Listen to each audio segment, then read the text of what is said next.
Olha só que história. E se fosse possível prever uma zebra na loteca com, tipo, 94% de certeza? Pois é, isso aconteceu. Hoje, a gente vai voltar lá no concurso 1230 para desvendar como uma análise fria, só nos números, expôs uma armadilha que a maioria dos apostadores simplesmente ignorou. Vamos entender por que, no final das contas, a matemática não mente.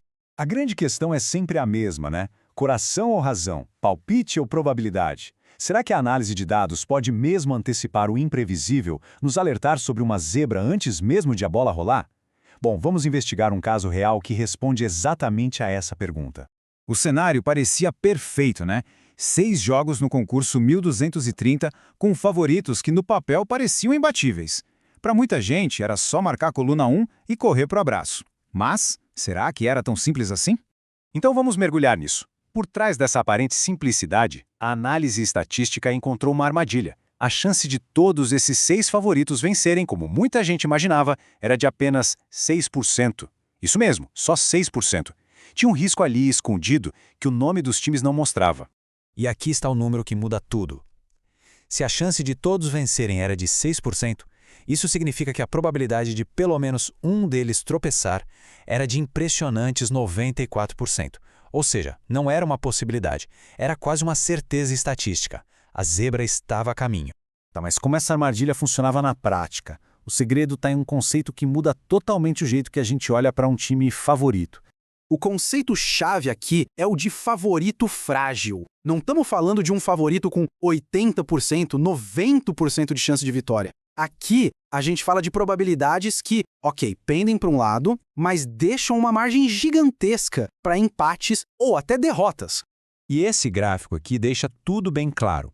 Olha só o tamanho da fatia de todos vencem. Só 6%. Agora compara com o espaço enorme dos 94% para pelo menos um tropeça. Estatisticamente, a aposta mais segura não era nos favoritos, mas sim na certeza de que um deles ia falhar. A zebra não era uma surpresa, era o resultado mais provável. Bom, com a teoria toda estabelecida, vamos avançar para ver como isso se saiu na vida real, lá no campo. Será que a matemática acertou? E o resultado foi um checkmate da matemática. A previsão era de que pelo menos um favorito iria tropeçar, e a realidade, 2 deles falharam. A análise não só acertou em cheio, como a realidade foi ainda mais longe do que o modelo previa como mínimo. Então, o ponto central é este. O resultado não foi sorte, não foi coincidência. Foi a confirmação de uma análise que identificou uma vulnerabilidade que era real. A matemática, basicamente, antecipou o cenário com uma precisão cirúrgica. Mas como exatamente essas zebras aconteceram? Vamos dar uma olhada nos 2 jogos que provaram que a análise estava certíssima. O primeiro tropeço veio do Criciúma, que era o favorito frágil por excelência. Com só 54% de chance de vencer, ele era o exemplo perfeito do risco. E o que aconteceu? O empate maluco de 3-3. A fragilidade virou realidade. E essa frase resume a situação de forma brilhante. Uma probabilidade de 54% é tão perto de 50-50 que, na prática, o jogo era totalmente imprevisível. O tal favoritismo era quase uma ilusão. Agora, se o primeiro tropeço já era meio esperado, o segundo foi o que chocou todo mundo. O Vitória do Espírito Santo, com 61% de chance, era o mais forte de todos os 6 favoritos. E mesmo assim, foi derrotado em casa por 2-0.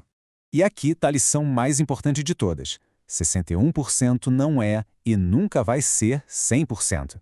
Uma chance de 61% de ganhar também significa que existe quase 40% de chance de não ganhar. E 40% é um risco enorme. Foi exatamente isso que aconteceu.